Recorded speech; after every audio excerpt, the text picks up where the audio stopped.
Jehovah Andriamanitra Zagnahary le naharentsika dia Andriamanitra saro-piaro amintsika zay noharin-tanany. Tsy izay mandeha mitety moasy fo manompo sampy, tsy izay mamôriky fo manompo sampy, fa rehefa misy olo zany, olo araiky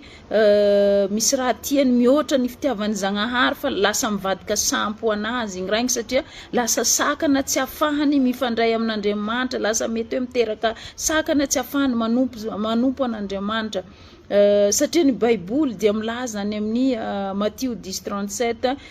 izay mitiany reniny na mitiany rainy mihoatra ny fitiavany dia tsy mendrika ho ahy izy, ary izay mitiany zanany lahy sy na mitiany zanany vavy mihoatra ny fitiavany dia tsy azo lazaina ho ahy izy, any amin'ny Matthieu 10:37 ahitantsika zegny. Dia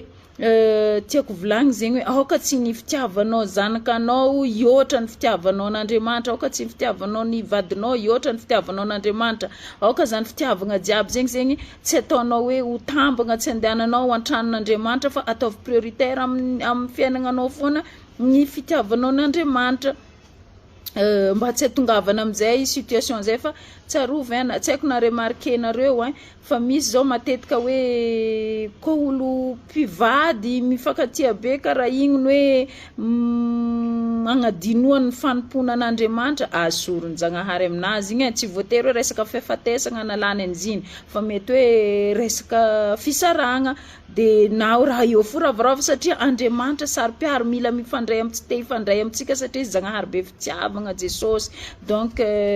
misy zao olo hoe zanaka io na ray aman-dreny ko fa akaiky ny fony loatra izy igny anadinony an'Andriamanitra, asoron'Andriamanitra aminazy dia gaga atsika misy hoe za zao tsy aka ohatra lavitra fa tonga dia reny niteraka anaka teo ny anadako tsy nisy igny zao c'était le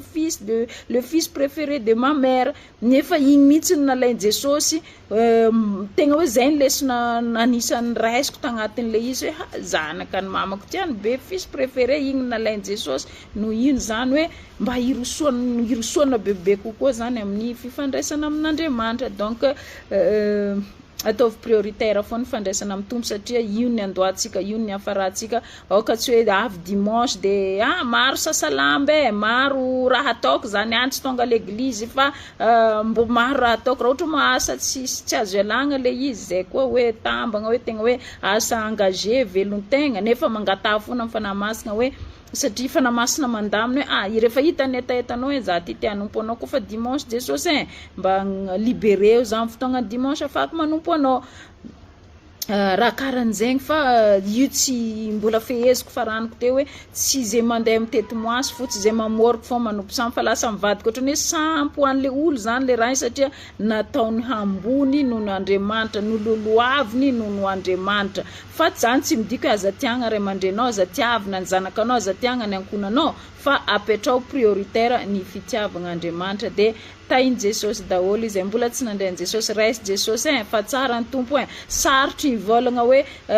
raha koa tsy nandramanao zazakeo misy zaka hoaniko, sarotra aminao ny afantatra hoe karakory ma tsiro ny sakafo hoaniko igny raha tsy andramanao le izy. Karaha zay koa ny fiainagna miaraka amin'ny Jesosy Kristy, tsy ho hainao mihitsy ho an'izay mbola tsy mahay hoe manankory ma tsiron'izy io akao raha tsy anao magnandrana, fa raiso fa tsara Jehovah.